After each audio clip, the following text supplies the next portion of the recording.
Bonjour. Aujourd'hui, on se retrouve pour un live avec Elisabeth Cheminat. Donc, je vais inviter tout de suite et je vais vous dire qui elle est. Elisabeth Cheminat, Elie Scribe. Voilà. C'est arrivé. Voilà. Ouais. Et maintenant, Elisabeth. Bon, voilà. C'est pareil.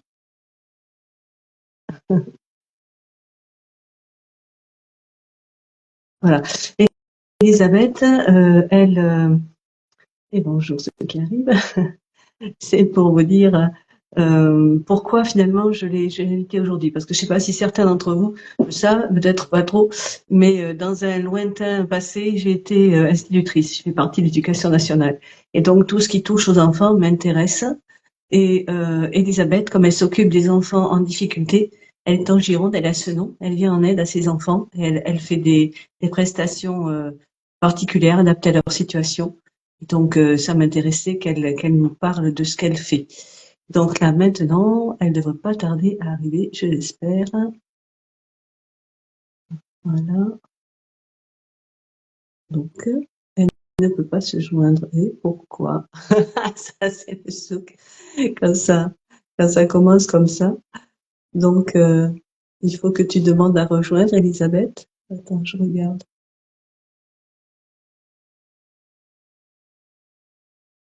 Moi, j'ai accepté ta participation. Et tu demandes à rejoindre et tu arrives, normalement. Voilà, la voilà. Voilà. Bonjour Elisabeth. Bonjour Catherine. Voilà, tu es arrivée à, tu es arrivée. J'y suis arrivée, ça ne fonctionnait pas très bien, mais ça y est, j'y suis arrivée. Bon, ben, c'est parfait. Donc, je t'ai présenté brièvement, disant que que tu viens en aide aux enfants qui ont des difficultés scolaires et que moi, c'était quelque chose qui faisait écho parce que c'est mon lointain passé d'institutrice au sein de l'éducation nationale il y a maintenant assez longtemps.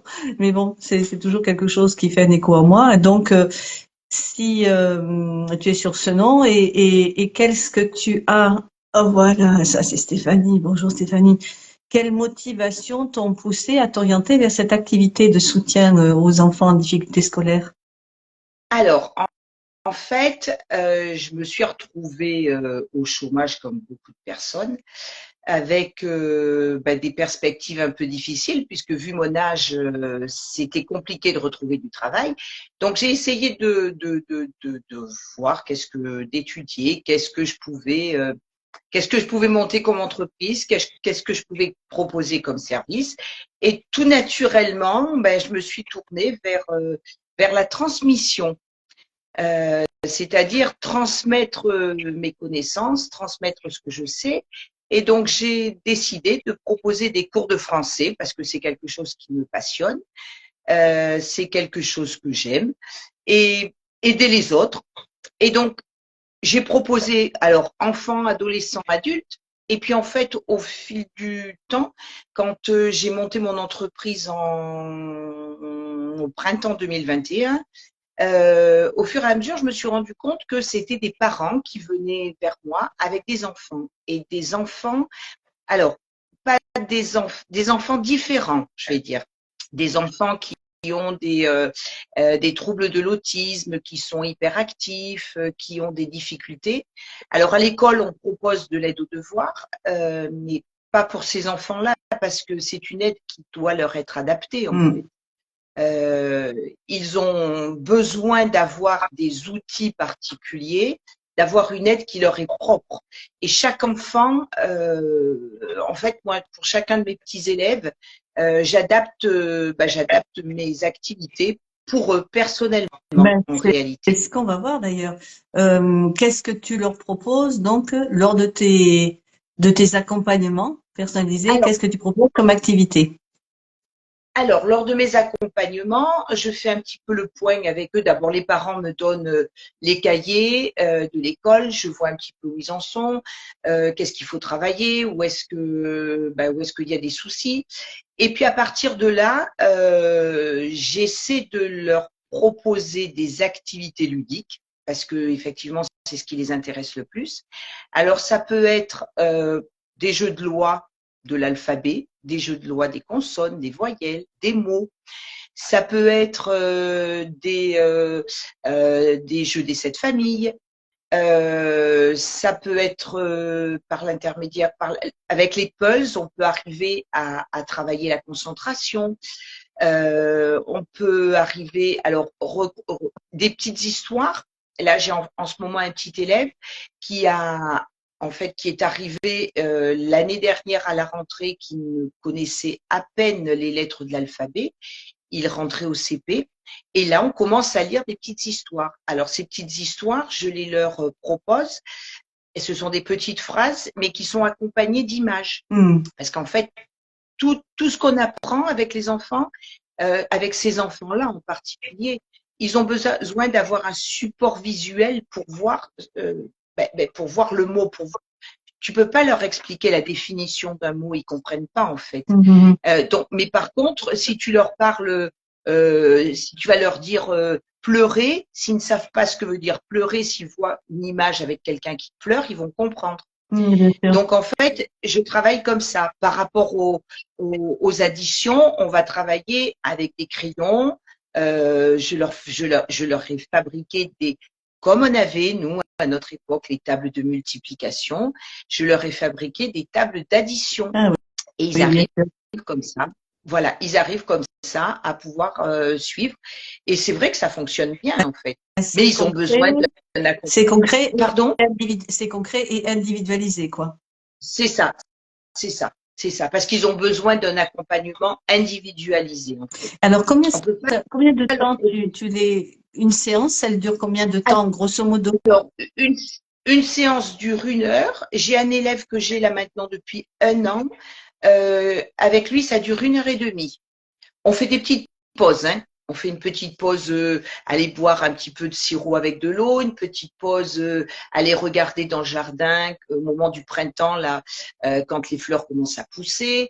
Et en même temps, on travaille tout ça. On travaille la nature, on travaille le vivant. Mais c'est une petite pause. Et après, ils reviennent naturellement travailler sans problème. C'est une bonne idée. D'ailleurs, c'est ce qu'on dit. C'est ce qu'on dit pour les adultes, quand on travaille à l'ordinateur, se lever, aller boire quelque chose, revenir. Et bon, eux, c'est pareil. C'est pareil, parce qu'un enfant ne peut pas se concentrer. Un enfant à 6-7 ans, il peut se concentrer, allez, 10 minutes maximum, quoi. 10-15 minutes, donc c'est compliqué. Et pour eux, c'est encore plus compliqué parce que quand ils sont hyperactifs. Et puis surtout, il faut accepter que l'enfant va pas forcément travailler assis à table, bien sage, sans bouger. Il peut travailler accroupi, il peut travailler par terre, il peut travailler sur la petite table du salon, il peut travailler au bureau, il peut travailler. On travaille où il a envie de travailler, en fait. Ouais, ok.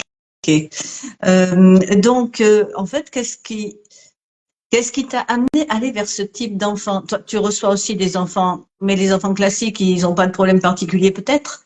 Et c'est finalement pourquoi ces enfants-là viennent davantage Alors, je pense que les enfants dits normaux, entre guillemets, viennent aussi.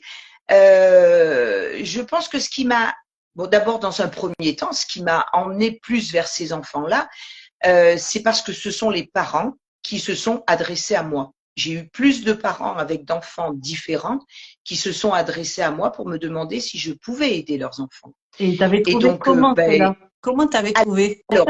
Alors, je m'étais inscrite pour le premier que j'ai eu, je m'étais inscrite sur un site qui s'appelle Superprof, où je proposais effectivement mes services. Et les parents m'ont trouvé par ce biais. L'annonce que j'avais marquée leur avait bien plu, donc voilà. Ma tête leur avait plu, et donc c'est parti comme ça. Et puis après, je me suis rendu compte que, oui, c'était un sacré challenge que d'aider ces enfants-là, parce qu'ils sont intelligents, parce qu'ils ont besoin d'aide, parce que le système scolaire malheureusement actuel pêche un peu à ce niveau-là, et que le peu que je peux leur apporter, c'est très satisfaisant, c'est très valorisant pour eux. Moi, de les voir partir, le voir pour la première fois l'enfant qui va lire une phrase entière, mais pour moi, c'est voilà, moi, je suis ravie, quoi. Ça me fait énormément plaisir. Et je me suis rendu compte qu'en fait, c'est ce qui me plaisait le plus. C'est ce qui te C'est motive, en fait, un hein? dé- Ouais. Voilà, c'est ce qui me motive. C'est un défi. Il faut toujours se remettre en question. Il faut toujours créer de nouvelles activités. Il faut toujours inventer de nouvelles choses. Mais c'est ça aussi qui est intéressant. Bien sûr, bien sûr. Donc, dans les outils que tu proposes, tu nous en as parlé à peu près, hein, des puzzles, Oui, des images, etc. En fait, quelque chose voilà, de concret. voilà, voilà. Voilà. Donc c'est vrai que j'ai un grand panel, un imagier qui est énorme, parce qu'en fait on travaille un mot, on travaille avec une image, on travaille un son, on va le travailler aussi avec une image ou des images. Donc en fait il faut avoir un panel d'images qui est énorme. Alors c'est vrai qu'à côté ça me donne beaucoup de travail parce que parce qu'il il faut trouver toutes les images qui s'adaptent aux différentes activités que je leur fais faire. Mais en même temps, pour moi, c'est un challenge et c'est super intéressant. Ben, parce Moi, que ça me passionne. toi, tu aimes jouer. Enfin, et je me souviens, il y Voilà. a quelque temps, tu avais mis en place, parce que là, on parle d'une de tes activités qui est liée Tout au à soutien fait. scolaire pour les enfants, mais tu as un panel plus large d'activités. Et je me Tout à souviens, fait. il y a, alors ça remonte à quoi, 2, 3 ans déjà, l'atelier mémoire? On, 2 ans. deux 2 ans. ans. C'était il y a 2 ans. Donc, il y a deux Ouais. ans, moi, je participais avec toi et une autre personne. Tu avais mis en place des ateliers mémoire, donc pour les seniors, hein. Moi, je suis Oui, senior. c'est ça. Et donc, C'est c'était ça. très intéressant. Et ça, c'était déjà comme ça. Enfin, c'était des jeux de mémoire. Il y avait plein. C'est En, le même en, style, en fait. mais en fait, oui, je travaille de la même façon. Je ne veux pas. Moi, ce que je dis à mes élèves quand ils arrivent chez moi, on vient pas, c'est pas l'école. On vient pas chez moi pour travailler. On vient chez moi pour apprendre. Euh, on n'est pas là pour travailler, pour avoir des punitions, pour avoir des félicitations du jury ou pour. Oh non, non, on n'est pas là pour ça. On vient apprendre chez moi. Moi, je veux qu'ils apprennent quelque chose. Et les enfants et les adultes aussi se prennent au jeu d'ailleurs. Et, euh, et, et c'est vrai que je travaille de la même façon avec tout le monde. Je suis en train de mettre en place une autre activité qui s'adresse à des personnes étrangères qui veulent demander la nationalité française et qui doivent passer le TCF, c'est-à-dire c'est un examen où ils doivent faire part de leur compréhension orale et écrite. Et on travaille pareil, on travaille sur des petites images, on travaille sur des textes. Alors je les fais travailler, je leur fais découvrir des textes qu'ils ne connaissent pas, des choses qu'ils ne connaissent pas. Et les gens sont enchantés de la façon dont ben, de ce que je leur propose en fait. Mais écoute, c'est parfait. Tout le monde est content de toi de travailler comme ça. Et On eux, est content. parce Et qu'ils moi avaient, et en plus moi j'y prends du et, plaisir. Donc et eux, ils ont des résultats concrets. Alors, on va aborder un sujet. Bon, parce que tu sais te servir du pendule, hein. tout à fait. Et donc, quelle place? Je crois qu'il y a une place. Le pendule trouve sa place dans ta préparation. Tu peux nous expliquer? Complètement. Alors, j'ai un panel d'activités qui est énorme et avant chaque séance, euh, j'utilise donc le pendule pour choisir les activités du lendemain. Qu'est-ce qui, qu'est-ce que je sens, enfin, avec mon pendule, j'ai une liste d'activités et avec mon pendule, ben, je choisis les activités qui vont être proposées le lendemain. Et je me rends compte, au début, je ne le faisais pas. Donc, j'avais des dizaines et des dizaines d'activités en route. Et en fait, au fil du temps, je me suis dit, mais pourquoi ne pas utiliser justement le pendule pour essayer de choisir. Et effectivement, je me suis rendu compte que ça marche. Et donc, au lieu de prévoir 20 activités, eh ben, je vais en prévoir que 5 ou 6. Et ça fonctionne. Et C'est ça génial. Et c'est super, franchement. Je me suis rarement trompée, on va dire, enfin, où le pendule s'est rarement trompé, pour me donner l'activité que je vais proposer pour le Tu lendemain. sais que le pendule, c'est quand même une extension de toi, hein. Donc, c'est bien quand Tout tu à dis fait. je me suis vraiment trompée, c'est le pendule et toi, vous faites équipe. Voilà. On Alors, fait équipe et l'équipe s'est pas trompée. Voilà, c'est ça. alors, ce que je voulais rajouter aussi par rapport, tu parlais de concentration pour les enfants tout à l'heure. Alors c'est vrai qu'on travaille aussi en collaboration parce qu'il y a des pierres qui peuvent aider les enfants à se concentrer. Il y a quelques pierres, notamment les pierres du système cubique, hein, tu vois, comme la fluorite, etc. Et la pyrite. Bon, et puis il y a aussi des pierres qui peuvent les calmer, leur apporter un peu de sérénité, si sur le plan émotionnel ils en ont besoin. Donc c'est vrai que ça nous amène à avoir un partenariat, une collaboration assez appréciable. Tout à fait. Surtout qu'en plus, dans mon bureau, j'ai des pierres. Les enfants viennent dans mon bureau, c'est un lieu où ils rentrent, ils sortent, ils viennent chercher une activité, ils viennent dire ah non, on fait plutôt. Et ils sont très attirés par les pierres. Ils sont très, très attirés par les pierres et ils sont très, ils font très attention. Parce que même si ce sont des enfants hyperactifs qui bougent beaucoup, qui ont quelquefois des gestes un petit peu désordonnés, qui ont du mal à se coordonner, ils savent, je leur dis, oui, vous pouvez les regarder, mais surtout, ou vous ne les touchez pas, ou si vous les touchez, mais avec, vous ne les emmenez pas dans la maison, vous promenez avec, vous les touchez avec les yeux. Ah, ça, Et, et, vous, êtes, ouais. et vous êtes très, très attentif à ne pas les casser. Et ça fonctionne très, très bien. Même ça fonctionne très, très bien. Ben, écoute, Et c'est vrai que de temps en temps, alors moi, ce que je fais, c'est que il m'est difficile pour ces enfants-là de poser une pierre sur la table parce qu'ils vont la voir, ils vont être plus attirés par la pierre, plus intéressés par la pierre que par l'activité que je leur propose. Donc moi, j'ai trouvé une solution.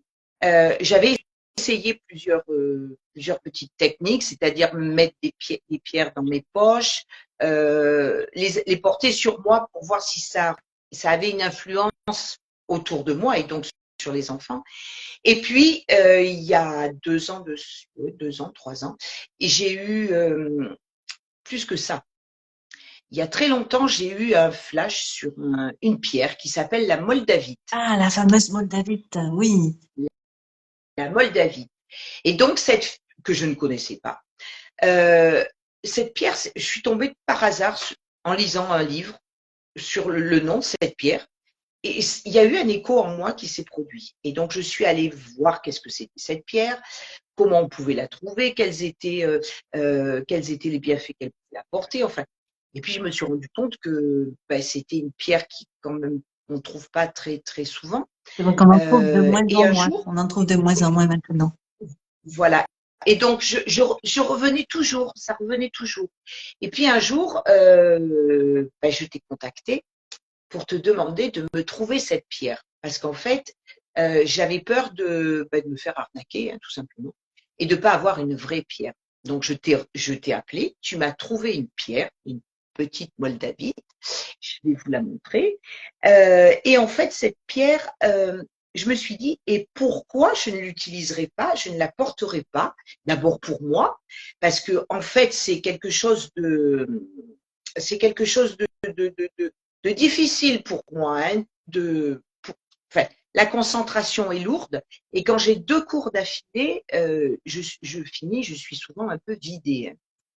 Et donc, avant chaque cours, je mets ma pierre et depuis que je fais ça, alors j'ai fait des tests hein, au début. Je la mettais, j'ai vu que ça, tout le monde était apaisé. Moi, je sortais du cours, j'étais beaucoup plus apaisée.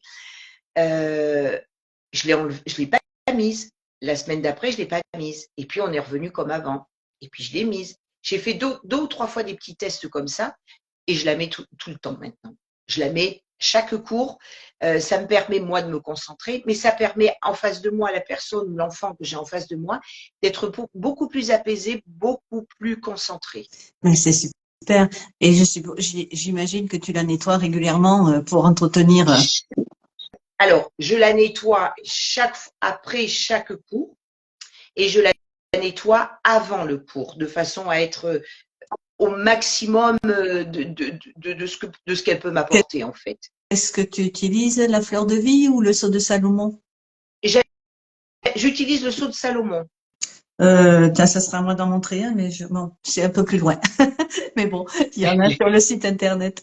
Voilà. Écoute, on va pas se faire trop long parce que ça dure jamais très très longtemps un live, mais c'était vraiment très très intéressant ce que tu nous as raconté sur ce que tu fais, sur la façon dont tu abordes les difficultés scolaires avec ce type d'enfants. Juste pour conclure, tu peux nous résumer tes autres prestations? Alors, je fais de la correction de documents. Alors, ça peut être des lettres, ça peut être des CV, ça peut être tout ce qui est correction orthographique, grammaire, les accords, les mots qui ne sont pas forcément toujours adaptés. Je fais aussi, mais c'est aussi pour des mémoires, des documents beaucoup plus importants.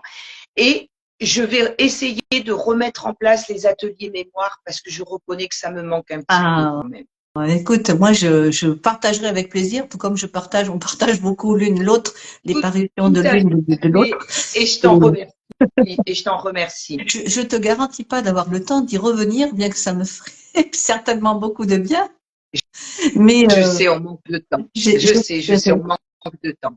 voilà. En tout cas, merci beaucoup, Elisabeth. Je vais mettre tes coordonnées. Je vais aussi mettre le replay. Il y aura le replay sur Instagram, mais je mettrai aussi sur YouTube. Parce que D'accord. sur Instagram, après, ça disparaît plus ou moins et sur YouTube, ça restera. Et j'espère que, eh bien, tu vas avoir d'autres élèves grâce à ce Ben, live. j'espère. Et Je te souhaite une... je te remercie beaucoup. et Je te remercie beaucoup, Catherine. Ça m'a fait très plaisir de participer avec toi. Et puis, ben, c'est toujours agréable d'échanger et de partager ben, ce que l'on sait faire et puis de se dire, ben voilà, si ça peut servir à quelqu'un, c'est parfait. Bon, eh bien, écoute, je te souhaite une bonne journée et puis, ben, écoute, à très bientôt dans la vraie vie, hein. Tout à fait. Merci. Bonne journée à toi aussi, Ouais, Catherine. Au au revoir, revoir. Elisabeth.